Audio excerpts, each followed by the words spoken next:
आज हम चट्टान टॉपिक के बारे में पढ़ेंगे जो कि आपके एलटी ग्रेड का जो जीएस वाला पोर्शन होता है उसमें ज्योग्राफी के अंतर्गत आता है। और ये एलटी ग्रेड के साथ साथ आपका जो केवीएस होता है, एनबीएस होता है और जितनी भी शिक्षक भर्ती होती हैं जैसे नवोदय विद्यालय हो गया, जीआईसी प्रवक्ता हो गया और जो भी शिक्षक भर्तियां हैं जिसमें जीएस आती है उसमें भी आपका ये टॉपिक आएगा। और अभी जो टेट सीटेट चल रहा है, सीटेट चल रहा है, उसमें भी आपका ये टॉपिक आपको देखने को मिलेगा। तो यह समस्या क्या आती है कि चट्टान अपने आप में एक बड़ा टॉपिक है, ठीक है। तो हमने जो पिछली वीडियो बनाई थी, इससे जो पहले वाली वीडियो है, उसमें आपको ये बताया था कि चट्टानों के कितने हिस्से हैं, यानी एक विश्व की चट्टानें हैं, एक भारत की चट्टानें हैं, एक यूपी की चट्टानें हैं। और जो पूरे विश्व की चट्टानें हैं उनकी शुरुआत कहाँ से होती है, ख़त्म कहाँ होता है, भारत की चट्टानों की शुरुआत कहाँ होती है, ख़त्म कहाँ होता है, पूरा आपको एक डायग्राम, जैसा कि हम बताते हैं कि पूरे का पूरा टॉपिक का डायग्राम क्लियर होना चाहिए, वो पूरा डायग्राम हमने पिछली वीडियो में बता दिया था। और साथ में जो आपके प्रीवियस ईयर के क्वेश्चन पेपर थे एलटी ग्रेड के, वो भी बता दिए थे, और जीआईसी प्रवक्ता के, कि किस तरीके से कैसे क्वेश्चन जो है किन स्थानों से, यानी टॉपिक तो पूरा चट्टान है, पर चट्टान के अंदर भी क्या होता है, भूपरपटी होती है, क्रस्ट होता है, उसके प्रमुख तत्व होते हैं, चट्टानें होती हैं, आग्नेय, अपसादी, रूपांतरित। तो इसमें कहाँ से कैसे आपके कौन से क्वेश्चन आ रहे थे, तो हमने ये बता दिया था। अब जो ये दूसरी वीडियो है इसमें आपको बताया जाएगा कि आपको क्या पढ़ना है और क्या नहीं पढ़ना है, और उसको हम पढ़ेंगे डीप तरीके से, ठीक है। तो अब एक बात यह है कि जैसा कि आपको पूरा डायग्राम बताया था, अगर वो पूरा आप तैयार करेंगे तो 1 महीने से ऊपर लग जाएगा और तब भी वो कंट्रोल में नहीं आएगा। तो हम जो इसका परीक्षा पैटर्न में है जो इंपॉर्टेंट है उसको आज हम पढ़ेंगे। तो एक बार हम हल्का सा टच और ले लेते हैं कि क्या पढ़ रहे हैं हम। एलटी ग्रेड में जो जीएस आता है उसके अंतर्गत ज्योग्राफी, जिससे कि 8 नंबर के क्वेश्चन आ रहे हैं, उसका एक टॉपिक है चट्टानें। तो चट्टानें कहाँ होती हैं, पृथ्वी में। दिख रही है आपको, ये पूरी क्या है, पृथ्वी है। तो इसके जो ऊपरी भाग होता है इसको कहते हैं भूपर्पटी या क्रस्ट, और जो बीच वाला भाग होता है मेंटल होता है, और जो सबसे नीचे वाला भाग होता है सेंटर में कहते हैं ये वाला, इसको हम क्या कहते हैं, कोर, ठीक है, सबसे नीचे का भाग है। अब पूरी पृथ्वी की चट्टानें जो हैं वो 3 भागों में बांट दी गई हैं। एक बांट दी गई है पूरे विश्व में, यानी आपको पूरी विश्व की चट्टानें पढ़ना है। दूसरा पढ़ना है आपको किसकी, भारत की चट्टानें। तीसरा उत्तर प्रदेश की चट्टानें। तो जो हमारे विश्व की चट्टानें हैं उसमें से केवल हमको 4 चीजें पढ़ना है विश्व की चट्टानों में।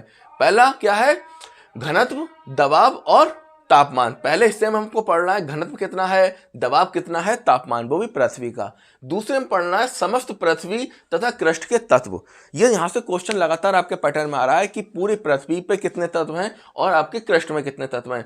इसके बाद जो हम वर्ल्ड की चट्टानें पढ़ते हैं विश्व की, उसमें पढ़ते हैं शैलें। शैलें कौन सी हैं, आग्नेय शैलें, अपसादी शैलें, रूपांतरित शैलें। तो बात यह है, शैलें तो बहुत बड़ी हैं, पर इनसे क्वेश्चन कहाँ से पूछता है, पहले तो बेसिक पूछ लेता है कि प्राथमिक चट्टानें कैसे कहते हैं, ठीक है। इसके अलावा इनके उदाहरण बहुत पूछ रहा है। अभी जो उन्होंने पिछली बार एलटी ग्रेड में क्वेश्चन क्या पूछा था कि आपका कार्बन क्या है, कार्बन दे, उसने क्या नाम है, डायमंड दे दिया था, बालू दे दिया था, ग्रेफाइट दे दिया था, ये पूछा था मिलान करो, तो वो उदाहरण थे, एग्जाम्पल थे। इनके फिर रूपांतरण, यानी किस सेल का रूपांतरण किसमें होता है, और उनके प्रमुख स्थापत्य।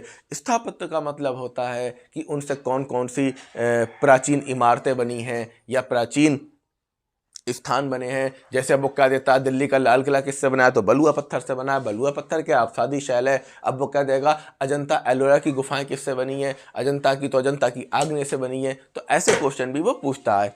और इसके बाद आपका है अगला कि परिवर्तन, कि उसका जो शैलें होती हैं उसका परिवर्तन किस में होता है, और महाद्वीपों में गोंडवाना लैंड के बारे में भी पूछ लेता है, ठीक है। ये कॉन्सेप्ट भी आपको समझाया जाएगा अभी क्या है। तो पता है पूरे विश्व में आपको केवल 4 चीजें पढ़ना है। वैसे हैं तो बहुत चीजें, मैंने पिछली में बताया था आपको कि क्या क्या है। देखा जाए तो सबसे पहले भूमिका है, फिर 3 परतें, भूपरपटी, मेंटल, क्रोड, विभिन्न परतें रासायनिक संगठन के आधार पर, भूकंपीय आधार पर, अभिनव मत के हिसाब से। तो हमको कोई बहुत ब्रॉड स्तर पर तैयारी तो करना नहीं है, क्योंकि समस्या ये है कि 30 नंबर की जीएस आ रही है, और उसमें भी आपका 8 नंबर का ज्योग्राफी आ रही है, और 1 से 2 नंबर का आपका ये 1 ही नंबर का चट्टान आएगा। तो 1 नंबर में पूरा ब्रॉड पढ़ के 1 महीने में कोई फायदा नहीं। तो हमको क्या है, खासी पढ़ना है। इसके बाद क्या है, पृथ्वी की आंतरिक संरचना की जानकारी के प्रत्येक साधन। तो हमको ये पूरा ना पढ़ के केवल क्या करना है, ये आपको 4 टॉपिक पढ़ना है। अब आ जाओ भारत की चट्टानें। इसमें हमको क्या पढ़ना है, प्रायद्वीपीय पठार की चट्टानें। क्या पढ़ना है, प्रायद्वीपीय पठार की चट्टान में, ठीक है, जिसमें धारवाड़ हो गया, ओके, आर्कियन हो गया। अब इसमें क्या पढ़ना है, इसमें आपको क्षेत्र पढ़ना है कि जो चट्टानों के समूह हैं, जो भी चट्टानों के समूह हैं प्रायद्वीपीय भारत के, उनका क्षेत्र कहाँ से कहाँ तक है। क्वेश्चन आया था कि छत्तीसगढ़ में कौन सी शैल समूह नहीं मिलता है, इस तरीके से कि झारखंड में कौन सा है, राजस्थान में कौन सा है। इसके बाद उनमें मिलने वाले प्रमुख खनिज, जो चट्टानों के शैल समूह होते हैं उनमें मिलने वाले खनिज। अब बेसिक में क्या पढ़ना है, बेसिक बातें क्या हैं उन शैल चट्टानों के बारे में।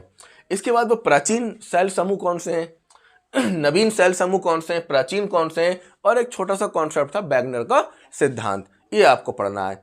इसके बाद यूपी से ज्यादा क्वेश्चन नहीं पूछता है। यूपी से क्या पूछता है, ये किसका भाग है, जो यूपी का पठार है वो किसका भाग है, चट्टान में कौन से प्रकार की चट्टानें पाई जाती हैं, तो भौतिक भाग यूपी के कौन कौन से हैं। तो यहाँ पे हमने पहले राउंड में क्या करा, जो तीनों हिस्से थे, विश्व का, भारत का और यूपी का, इसको हमने इसका सिरा पैर पूरा डायग्राम आपको बना के दे दिया था पहली वीडियो में, और आपके जो पुराने साल के क्वेश्चन थे वो भी उसमें बता दिए थे प्रीवियस ईयर के।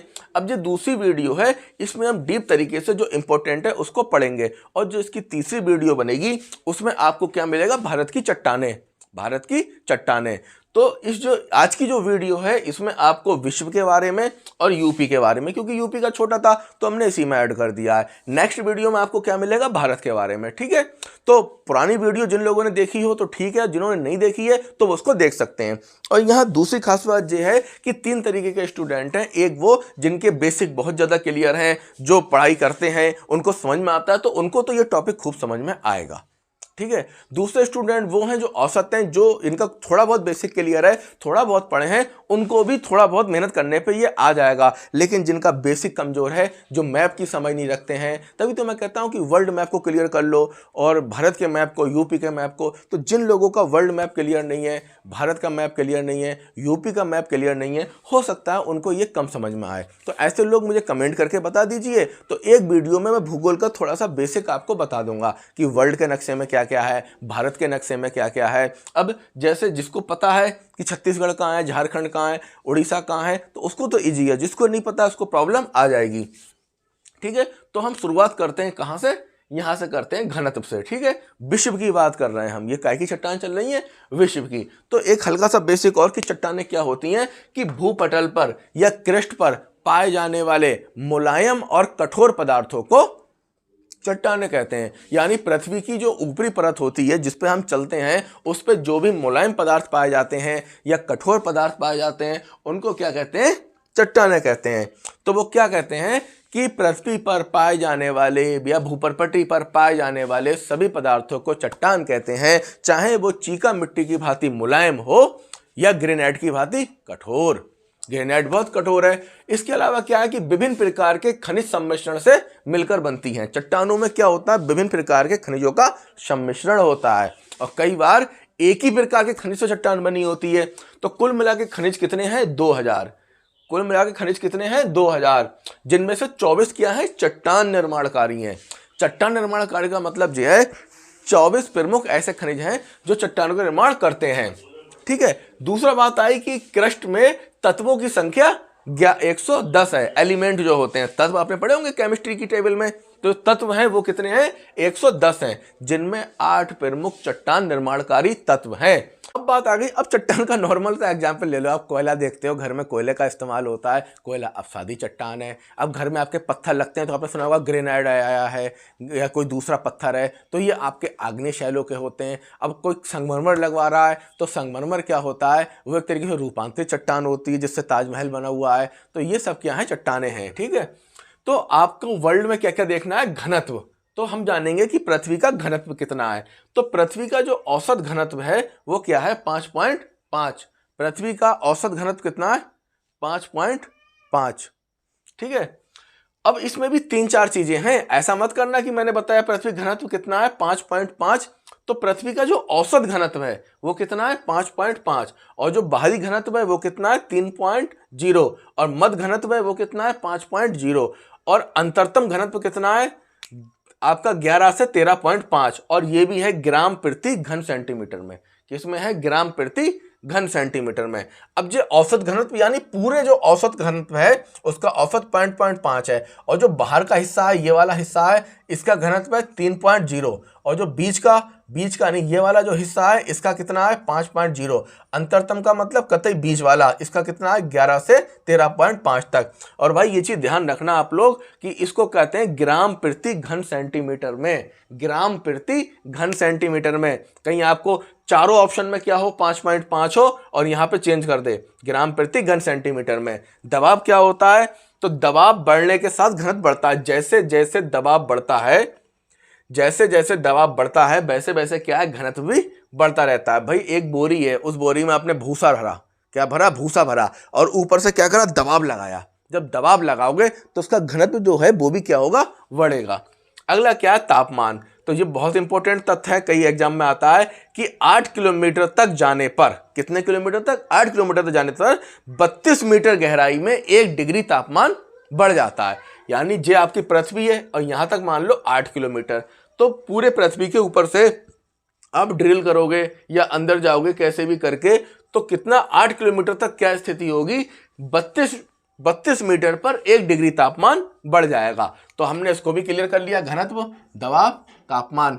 ठीक है, अब समस्त पृथ्वी के क्रस्ट के तत्व, ये क्वेश्चन भी आपका एलटी ग्रेड के और जीआईसी प्रवक्ता में आया है। तो यहाँ पे टेंशन वाली बात नहीं है, यहाँ एक चीज ये समझनी है कि दो चीजें हैं, एक है समस्त पृथ्वी के तत्व और दूसरा है क्रस्ट के तत्व।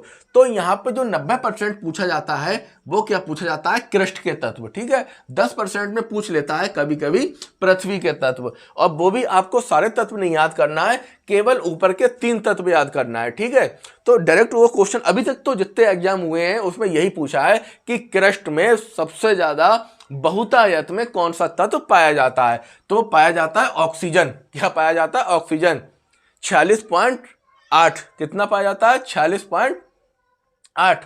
ये क्या है ऑक्सीजन। दूसरे नंबर पे क्या पाया जाता है सिलिकॉन, ये कितना पाया जाता है 27.7। तीसरे नंबर पर एल्यूमिनियम। तो आपको क्या करना है, ये 3 बहुत अच्छे से तैयार रखना है। कितने रखना है 3 रखना है। नंबर 1 पे ऑक्सीजन, नंबर 2 पे सिलिकॉन, तीसरे एल्यूमिनियम। ठीक है, ऑक्सीजन, सिलिकॉन और एल्यूमिनियम।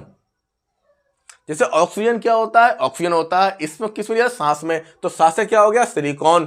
ठीक है, सांस से क्या होता है सिलिकॉन, और कहते हैं सांस आई, ऐसे क्या हो गया एल्यूमिनियम। तो ऐसे करके ऑक्सीजन सांस आई, सांस आई। ठीक है, तो ऑक्सीजन का मतलब ऑक्सीजन हो गया, तो ऑक्सीजन किस में लेते हैं सांस में, सांस है सिलिकॉन, और आई तो ये एल्यूमिनियम। तो सबसे ज्यादा क्या है ऑक्सीजन 46, फिर सिलिकॉन 27 और एल्यूमिनियम 8। इसके बाद लोहा, मैग्नीशियम, कैल्शियम, पोटेशियम और सोडियम।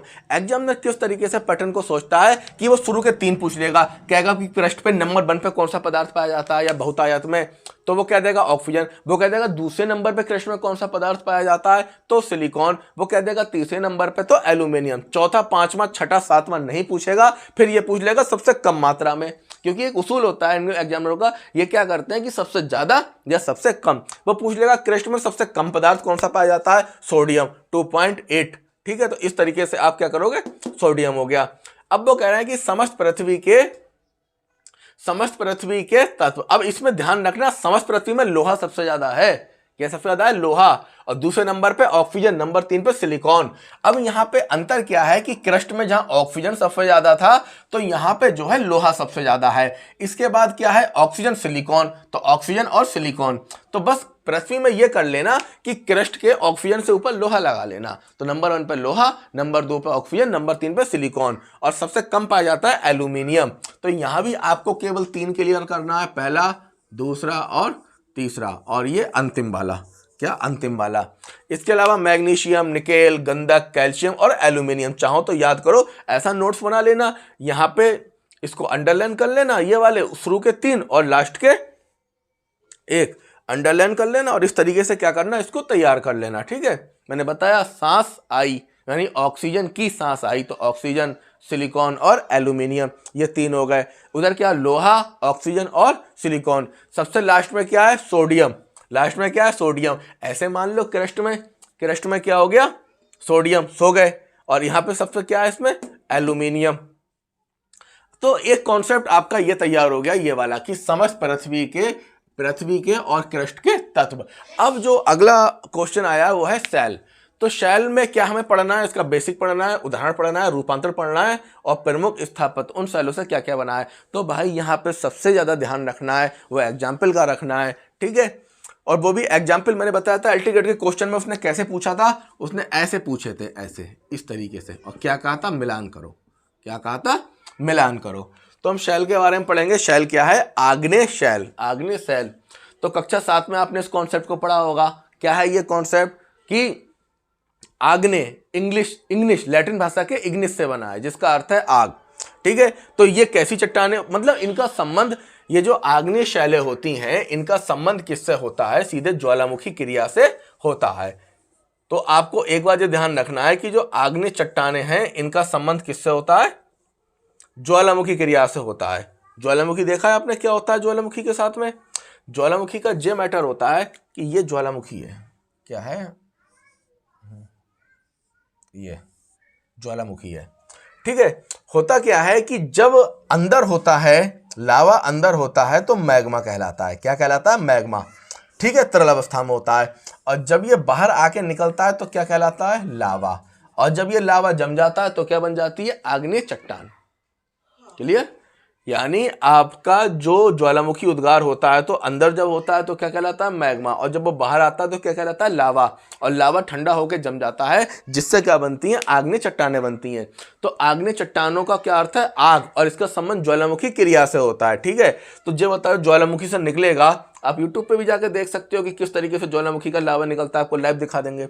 तो ये कठोर होते हैं, रवेदार और दानेदार। रवेदार का मतलब हल्के हल्के दाने होते हैं पर स्ट्रांग बहुत होता है, बीच में दरारें नहीं होती, और इसमें जीवाश्म नहीं होता। अब ये बताओ, जब पृथ्वी के अंदर से लावा, पृथ्वी के अंदर से मैग्मा बाहर आके लावा के रूप में निकल लिया तो जीवाश्म आए कहाँ से, जीवाश्म तो कहीं से आएंगे ही नहीं। तो इसमें जीवाश्म नहीं होते। जीवाश्म का मतलब होता है जीवों के अंश। जीवों के अंश का मतलब ये होता है कि जैसे यहाँ पे क्या है, एक मछली है, ये क्या है, मछली। अब जब मछली मर गई, अब जब मछली मर गई तो इसके ऊपर मिट्टी की एक परत आ गई, 2 परत आ गई, तो इनकी जो हड्डियां या जो खाकड़ रह गए उसको कहते हैं जीवों के अंश। या कई बार क्या हुआ, भैंसा मर गया या गाय मर गई या कोई ऐसा जानवर मर गया और उसके ऊपर मिट्टी की एक परत आ गई, फिर दूसरी परत आ गई, तीसरी परत आ गई, और जब कभी खुदाई हुई तो वहाँ पे उनके वो थोड़े बहुत अवशेष दिखाई दिए, तो इसे कहते हैं जीवाश्म, जीवों के अवशेष। तो इन चट्टानों में जीवों के अवशेष जो हैं वो नहीं मिलते हैं। क्या नहीं मिलते हैं, जीवों के अवशेष नहीं मिलते हैं। इनका संबंध ज्वालामुखी से, दक्षिण का जो पठार है, ये जो दक्षिण का पठार है ये किससे मिला है, आग्नेय चट्टानों से बना है। किससे बना है, आग्नेय चट्टानों से बना है। अब इसमें जितने भी बहुमूल्य खनिज हैं वो इसी में मिलते हैं, जैसे सोना हो गया, चांदी हो गया, लोहा हो गया, अवरक हो गया, सीसा हो गया, जस्ता हो गया, तावा हो गया, मैग्नीज हो गई, निकेल हो गया, क्रोमाइट हो गया, प्लेटिनियम हो गया, ठीक है। इसके बाद ग्रेनाइट हो गया, बेसाल्ट, ग्रेवो, डायोराइट और ग्रेफाइट। ध्यान रखना, ग्रेफाइट 2 चट्टानों में मिलता है, एक तो आपका आग्नेय में मिलता है, दूसरा आपके रूपांतरित या कायांतरित चट्टान में भी मिलता है। जानते हो ग्रेफाइट क्या होता है, जो आप लोग पेंसिल होती है, पेंसिल से लिखते हो तो उसकी नोक देखिए, वो जो टूट जाती है जो बनाते हो, उस नोक को ही कहते हैं ग्रेफाइट, ठीक है। इसका काम किस में आता है, परमाणु रिएक्टर में आता है। किस में आता है, परमाणु रिएक्टर में।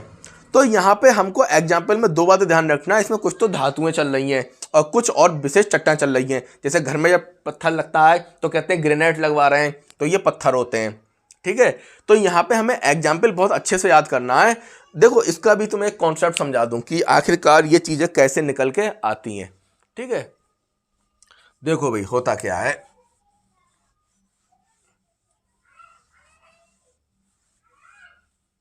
मान के चलिए कि ये आपका पृथ्वी है, ये क्या है, पृथ्वी है, और इस पृथ्वी के ऊपर क्या है, ये ज्वालामुखी है। अब यहां पे क्या पाया गया, सोना। यहां पे क्या है, जमीन के अंदर सोना, सोना है, ठीक है। यहां पे ये इतना एक टुकड़ा काय का है, सोने का है। अब नीचे से क्या हुआ, कुछ ऐसा कनेक्शन बन गया, एक नलियां बन गई कि जिसके सहारे से क्या होने वाला है कि जो अंदर का लावा है, जो अंदर क्या कहते हैं मैग्मा है, वो पृथ्वी के धरातल पे आने वाला है। अब उसने अपना रास्ता बनाया यहां से आने के लिए, उसके रास्ते में पड़ गई सोने की चट्टान। जैसे ये सोने की चट्टान जो है इस मैग्मा के टच में आई, जीवी पिघल गई, और जब पिघलने के बाद कहाँ आ गई, बाहर आ गई। और यहाँ पे क्या पाया गया, सोना पाया गया। समझ गए। अगली बार इसकी जो दूसरा रास्ता जो था वो किसकी तरफ आ गया, चांदी की तरफ, जहां चांदी मात्रा में पाई गई। तो चांदी के टच में आई, चांदी पिघली और फिर पिघल के वो फिर वहां पर निकल के आ गई।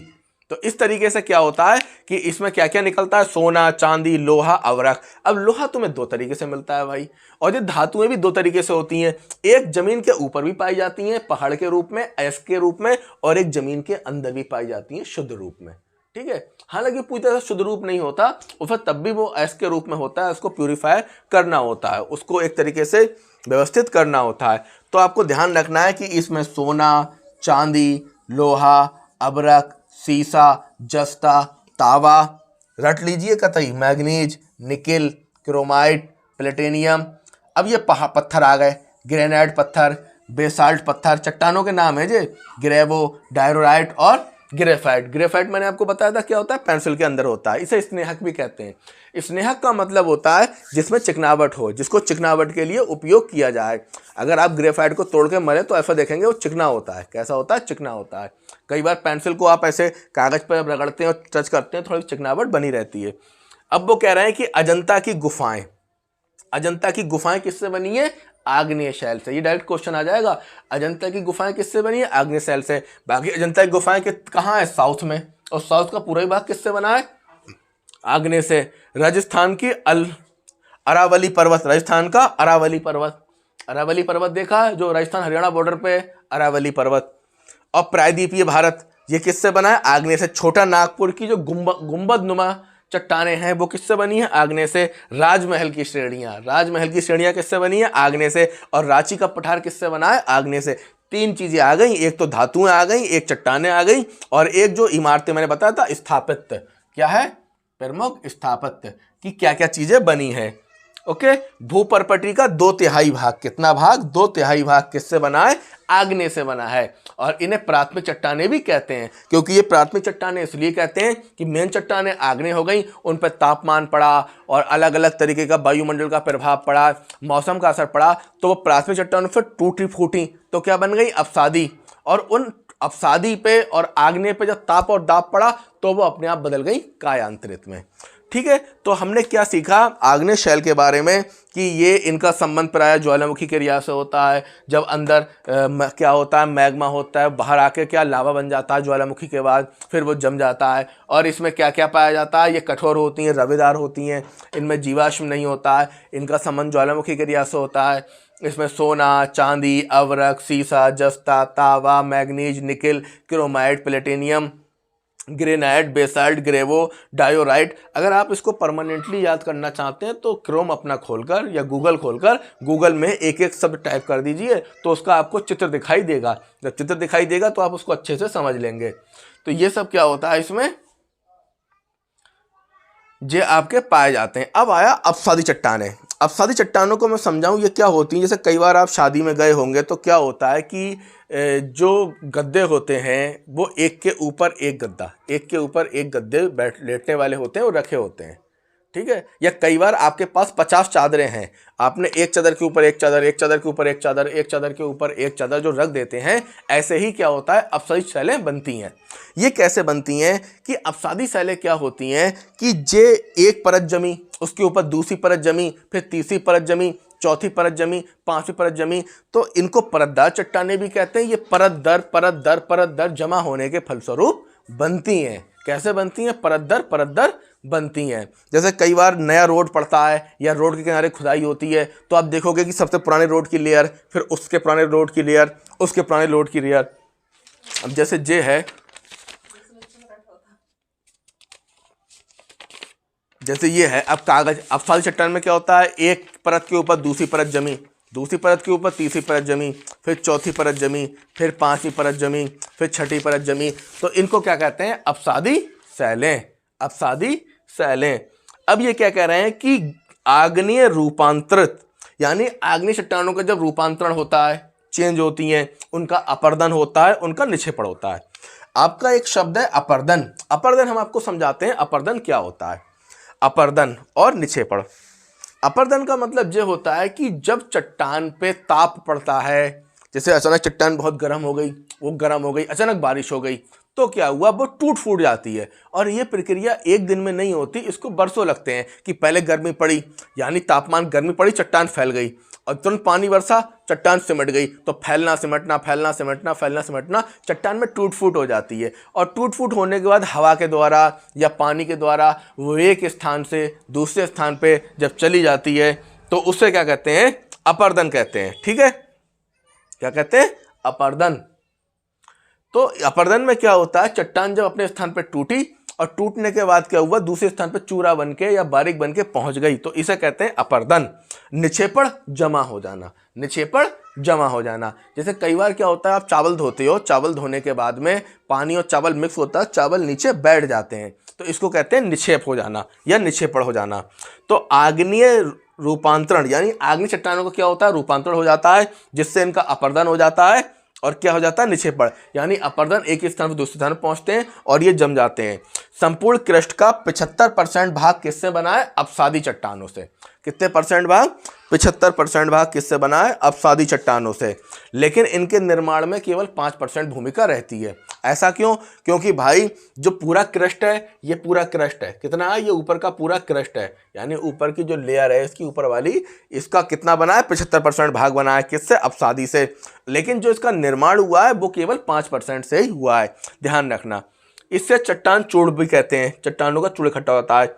अच्छा, एक खास बात और होती है, जहां आपने देखा था कि जो आग्नेय शैलें होती हैं उसमें क्या होता है, जीवाश्म नहीं होते, लेकिन चूंकि अपसादी में एक परत फिर दूसरी परत, तो पता लगा कोई जानवर बीच में आ गया, उससे परत चढ़ गई, तीसरी परत चढ़ गई, चौथी परत चढ़ गई, पांचवी परत चढ़ गई, तो वहां पे क्या पाए जाते हैं, जीवाश्म पाए जाते हैं और वनस्पतियों के अवशेष पाए जाते हैं।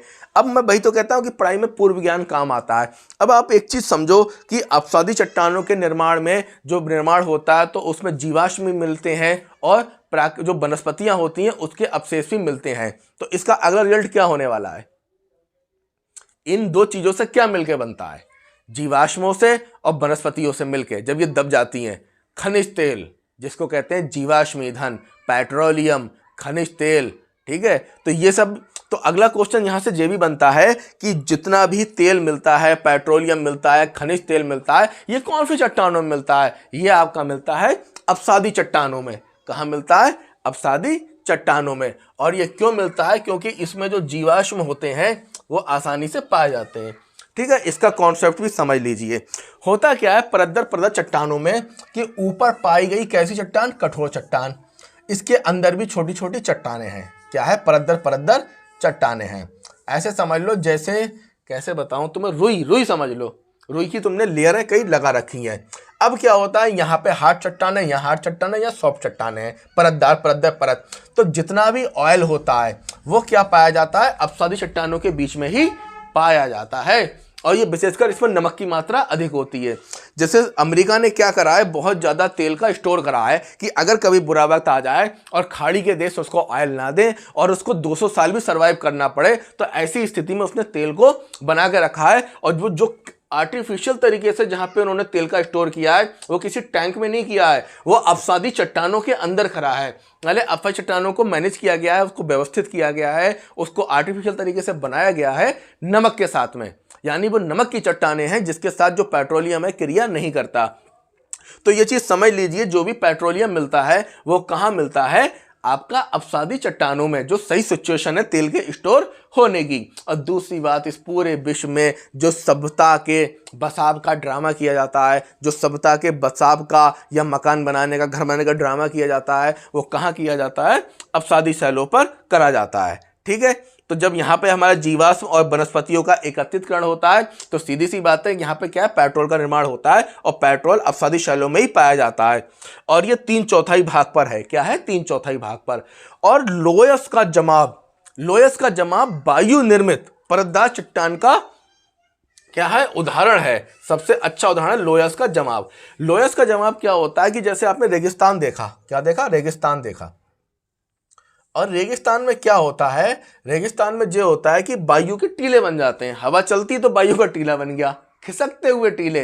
तो रात को टीला यहां पाया गया, सुबह को गायब, वो फिर कहीं और पहुंच गया, परसों कहीं और पहुंच गया। तो ऐसे टीले रेगिस्तान में रेत के बनते रहते हैं, जो कि रात को बन जाते हैं, सुबह को गायब, सुबह को बने तो रात को गायब। इन्हें कहते हैं लोयस। तो लोयस का जमाव यानी रेत का जो जमाव होता है ये भी बेस्ट उदाहरण है अपसादी शैल का। लेकिन कैसे? वायु निर्मित। इसको बनाने में किसका हाथ रहता है? वायु का हाथ रहता है। अब वो कह रहे हैं कि हिमालय में परतदार चट्टानें पाई जाती हैं। हिमालय में कैसी चट्टानें पाई जाती हैं? परतदार चट्टानें पाई जाती हैं। चीका मिट्टी और पंख सबसे मुलायम अपसादी चट्टान है। तो सबसे मुलायम अपसादी चट्टान कौन सी है? चीका मिट्टी और पंख। पंख कहते हैं कीचड़ को, पंख कहते हैं कीचड़ को। हिंदी में पढ़ा नहीं कि रीति का कि पंख में फंसी, तो पंख का मतलब होता है क्या? कीचड़। और पंख से ही बना है पंकज, पंख से ही बना है पंकज। जो किस में खिले? पंख में खिले, वो पंकज अर्थात कमल। तो कहने का मतलब यह है कि चीका मिट्टी चिकनी मिट्टी जो होती है और पंख कीचड़ होती है, ये कैसी है? मुलायम अपसादी चट्टानें हैं। और कठोर क्या हो गया? कठोर हो गया बलुआ पत्थर। बलुआ पत्थर कैसा हो गया? कठोर हो गया। तो ये भी क्वेश्चन भी अगर आएगा तो आप बना लोगे कि जो आपका दिल्ली का लाल किला बना है वो किससे बना है? बलुआ पत्थर से बना है। इसके बाद स्लेट, चूने का पत्थर, कोयला, खड़िया मिट्टी जिसको हम चाक कहते हैं, किले जिससे बच्चे खेलते हैं, कोरल, कोरल जानते हैं आप लोग, मूंगे वाला। तो माइलस्टोन, माइलस्टोन क्या होता है? मील का पत्थर, लौह खनिज और शैल, ये सब किससे बने? अपसादी से। अब ये कंफ्यूज मत होना कि ये लौह खनिज भी इसमें पाया जाता है और यहाँ लोहा भी इसमें पाया जाता है। लोहा पाया जाता है आग्नेय में। तो यहाँ दो चीज़ें होती हैं, एक तो जो धरती के अंदर लोहा मिलता है वो पूरे अच्छे से रूप में मिल जाता है, उसमें ज़्यादा कुछ चेंज नहीं करना होता है, उसी अवस्था में उसका इस्तेमाल कर लेते हैं। लेकिन जो अपसादी शैलों में लोहा पाया जाता है वो पूरे का पूरा एक पहाड़ जैसा या एक बड़ा टुकड़ा होता है जिसमें बहुत बड़ी मात्रा में अशुद्धियाँ होती हैं, तो उसको शुद्ध करके थोड़ा सा लोहा बनाया जाता है। यानी अपसादी शैल में जो लौह खनिज मिलता है तो बहुत ढेर सारा लौह खनिज होता है जिसमें फिर थोड़ा सा लोहा मिलता है। लेकिन जो आग्नेय में लोहा मिलता है वो एक तरीके से शुद्ध होकर ही आता है, क्योंकि जब वो लावा के साथ आ रहा है, मैग्मा के साथ आ रहा है, तो क्या होगा? उसमें कुछ बचेगा ही नहीं, सब जो अशुद्धियां हैं वो धुआं बन जाएंगी ऊपर। तो यहाँ पे ध्यान रखिए, लौह खनिज का मतलब होता है, ऐसे समझ लो जैसे एक क्रीम होती है उससे घी बनता है, या मक्खन होता है उससे घी बनता है। तो मक्खन वाली स्थिति क्या है? आपकी लौह खनिज। और जो शुद्ध घी है वो क्या हो गया? लोहा। तो यहाँ पे कतई शुद्धता के साथ पाया जाएगा, यहाँ पे उसके साथ अशुद्धियाँ मिली होंगी। कोयला भी पाया जाता है। इसके बाद माइलस्टोन और शैल, शैल भी एक होता है, ठीक है, जिससे सिल पत्थर देखा ही होगा आपने, मसाला पीसा जाता है। तो ये हो गई अपसादी। अब आया रूपांतरित चट्टान। कौन सी चट्टान? रूपांतरित चट्टान। रूपांतरित का मतलब मैं आपको समझाऊं क्या होता है। जैसे एक कच्ची ईंट होती है, क्या होती है? कच्ची ईंट मिट्टी की, उस पर क्या हो जाता है? उसको भट्टे में डाला जाता है, वो आपने देखा होगा एक बड़ी सी चिमनी होती है। तो उस ईंट पे क्या होता है? दाब पड़ता है और ताप पड़ता है, वो किसमें बदल जाती है? पक्की ईंट में। यानी अभी तक जो कच्ची ईंट थी इस पर दाब और ताप पड़ा तो वो किसमें बदल गई? पक्की ईंट में। अब वो पहले से ज़्यादा मजबूत हो गई, लेकिन वो ना टूटी ना फूटी। वैसे ही होती है रूपांतरित चट्टानें। जब आपकी आग्नेय चट्टानें, कौन सी चट्टानें? आग्नेय चट्टानें और अपसादी चट्टानों पे बहुत ज़्यादा ताप और दाब पड़ता है, तब इनका रंग रूप बदल जाता है, और जिसको क्या कहते हैं? आपकी कायांतरित चट्टान या रूपांतरित चट्टान। जैसे जो चूने का पत्थर होता है इस पर बहुत ही ताप और दाब पड़ता है तो ये किस में जाके बदल जाता है? संगमरमर में बदल जाता है। किस में बदल जाता है? संगमरमर में जाके बदल जाता है। क्लियर हो गया? रूपांतरित या कायांतरित चट्टानें क्या कहते हैं? ऐसी चट्टानें जिन पर ताप और दाब के द्वारा उनका रंग रूप बदल जाता है, लेकिन उनका जो संगठन होता है, स्ट्रक्चर होता है, उसमें कोई परिवर्तन नहीं होता है। इसे कहते हैं रूपांतरित चट्टानें। क्लियर? जैसे कच्ची ईंट और पक्की ईंट बन जाती है। ये क्या होता है? संगमरमर हो गया, हीरा हो गया। हीरा कार्बन का रूप है। किसका रूप है? कार्बन का रूप है। और ये हीरा कब बनता है? कोयला जो होता है अपसादी चट्टान, इस पर बहुत ज्यादा ताप और दाब पड़ता है, तब ये परिवर्तित हो जाता है किसमें? हीरे में। नीलम, मणिक, ठीक है, जिसमें कुछ सॉफ्ट रूपांतरित चट्टानें भी होती हैं, जैसे टाल्क हो गया, जिप्सम हो गया, और एक और है ग्रेफाइट। ध्यान रखना, ग्रेफाइट जो है वो रूपांतरित चट्टान में भी आता है और किस में आता है? आग्नेय चट्टान में भी आता है। ठीक है, ग्रेफाइट को स्नेहक कहते हैं, थोड़ा सा चिकना होता है। ठीक है, अब इसके बाद हमारा जो अगला कॉन्सेप्ट है, तो हमने ये कंप्लीट कर लिया, रूपांतरण कर लिया, उदाहरण कर लिया, बेसिक कर लिया, ये आग्नेय हो गए, अपसादी हो गए, रूपांतरित हो गए, परिवर्तन भी हो गया। परिवर्तन में हम इसको पढ़ेंगे ये अधिकतर क्वेश्चन आता है कि चट्टानें जो हैं वो परिवर्तित होकर क्या बनती हैं। तो यहाँ एक बात ध्यान रखना, बहुत से लोग कन्फ्यूजन होता है कि जो अपसादी शैलों का ही रूपांतरण होता है, यानी अपसादी शैलें ही कायांतरित होकर रूपांतरित चट्टान बनती हैं। ऐसा नहीं है, जो आग्नेय चट्टानें होती हैं वो भी क्या होता है, उनका रूपांतरण होता है। ठीक है, इसको अब हम पढ़ेंगे, ये वाले कॉन्सेप्ट को, परिवर्तन किस में होता है। तो देखिए, अपसादी शैल, आग्नेय शैल और रूपांतरित शैल। कई बार तो क्या होता है, रूपांतरण का भी और रूपांतरण हो जाता है। तो अपसादी में जो शैल होती है, इस पे जब ताप और दाब पड़ता है तो क्या बन जाता है, स्लेट, चूने के पत्थर, जिसको कैल्शियम भी कहते हैं। चूने के पत्थर को क्या कहते हैं, कैल्शियम। कैल्शियम किस में बदल जाता है, संगमरमर में। चौक और डोलोमाइट, चौक भी कहते हैं, फिर डोलोमाइट भी कहते हैं। ये भी किस में बदल जाता है, संगमरमर में। बालू का पत्थर, बालू को जो है वो सिलिकॉन भी कहते हैं। बालू को क्या कहते हैं, सिलिकॉन। बालू का पत्थर क्वार्टजाइट में बदल जाता है। कॉन्ग्लोमेरेट किस में बदल जाता है, क्वार्टजाइट में। डायरेक्ट एग्जाम्पल आएगा, डायरेक्ट पूछेगा किस में चेंज होता है, तो आपको ये तैयार होना चाहिए। अब आग्नेय चट्टान जैसे ग्रेनाइट, ये नीस में बदल जाती हैं। बेसाल्ट एम्फीवोलाइट में बदल जाता है, बेसाल्ट सिस्ट में। अब आप कहोगे सर दोनों बेसाल्ट हैं, फिर जो अलग अलग, भाई एक पे तापमान कम पड़ा तो वो एम्फीवोलाइट पे बढ़ गया, और दूसरे बेसाल्ट पे तापमान अधिक पड़ा, वो सिस्ट में बदल गया। कभी नोटिस किया है, ये सब साउथ में क्यों पढ़ते हैं। ठीक है, चांदी जो है वो आपके राजस्थान में क्यों मिलती है, ताप और दाब इतना पड़ता है। उत्तर प्रदेश में खनिज क्यों नहीं निकलते, और निकलते हैं तो जो तुम्हारा उत्तर प्रदेश का पठारी भाग है, दक्षिण वाला, वहीं पे क्यों निकलते हैं, क्योंकि जहाँ तापमान का सारा खेल है, ये तापमान इसको अंदर करता है। जैसे अगर यूपी की बात करो, बिहार की बात करो, यहाँ के लोगों का मेन काम है खेती करना, साउथ के लोगों का मेन काम है खनन करना, यानी खदानों में खुदाई करना, वहाँ से चीज़ों को निकालना। अब अगला आ गया आपका रूपांतरित चट्टानों का पुनः रूपांतरण, यानी जो रूपांतरित चट्टानें पुनः चेंज हो जाती हैं। जैसे स्लेट जो है वो फाइलाइट में चेंज हो जाती है, और फाइलाइट पे ताप और दाब और पड़ता है, फिर वो सिस्ट में चेंज हो जाती है। ठीक है, ग्रेवो जो है सरपेंटाइन में चेंज हो जाती है। अब आप मुझे बताओ कि कोयला जो है, जब इस पर ताप और दाब पड़ेगा, ये आप कमेंट करके बताना कि कोयले पे ताप और दाब पड़ेगा तो ये कौन सी चट्टान में बदल जाएगी। और बालू का दूसरा नाम क्या है। ठीक है, तो हमने क्या क्या तैयार कर लिया, परिवर्तन भी तैयार कर लिया। अब एक आया महाद्वीपों में गोंडवाना लैंड, महाद्वीपों में गोंडवाना लैंड। तो इससे भी एक क्वेश्चन आया था कि जो इन्हें ये पूछा था, ये भारत के नीचे वाला भाग है वो किस में आता है, गोंडवाना लैंड में आता है, अंगारा लैंड में आता है। एक छोटी सी कहानी में सुना दे रहा हूँ। था क्या कि यहाँ पे एक टैथिस सागर था। क्या था, टैथिस सागर था। उस टैथिस सागर के ऊपर अंगारा लैंड था और नीचे क्या था, गोंडवाना लैंड था। तब क्या होता है कि धीरे धीरे अंगारा लैंड और गोंडवाना लैंड जो हैं वो क्या कर रहे थे, उस सागर में जो मिट्टी आ रही थी, जमाव हो रहा था, उसके द्वारा अंगारा लैंड गोंडवाना लैंड आपस में क्या कर रहे थे, थोड़ा सा जुड़ भी रहे थे। और जो वहाँ पे उस टैथिस सागर में क्या आ रहा था, मिट्टी आ रही थी, जमाव आ रहा था, तो उससे एक आकृति ऊपर उठ रही थी। तो उस आकृति जो ऊपर उठी उसे हिमालय कहा गया। यानी हिमालय के ऊपरी तरफ क्या था, अंगारा लैंड, और नीचे तरफ क्या था, गोंडवाना लैंड। तो इस पूरे वर्ल्ड में जो नीचे के हिस्से हैं इनमें क्या पाया जाता है, गोंडवाना लैंड, और ऊपर में अंगारा लैंड। तो अगर कोई भी क्वेश्चन ऐसा आए जिसमें ऑस्ट्रेलिया की बात हो, अफ्रीका की बात हो, या इंडिया की बात हो, उसके नीचे के हिस्से की बात हो, तो यहां पाया जाता है क्या, गोंडवाना लैंड। क्षेत्र समझ गए। अगर पूरे वर्ल्ड के नक्शे पे एक मात्रा बीच में खींच दोगे तो ये क्या बन जाएगा, गोंडवाना लैंड का भाग। ठीक है, और ये हो गया। एक यहाँ पे कॉन्सेप्ट और है, वेगनर का सिद्धांत, जो मैं अभी समझा दे रहा हूँ। वेगनर का सिद्धांत क्या है कि पहले ये सारे महाद्वीप आपस में जुड़े हुए थे, जैसे पेंजिया कहते थे। क्या करते थे, पेंजिया कहते थे, आपस में कैसे थे, जुड़े थे।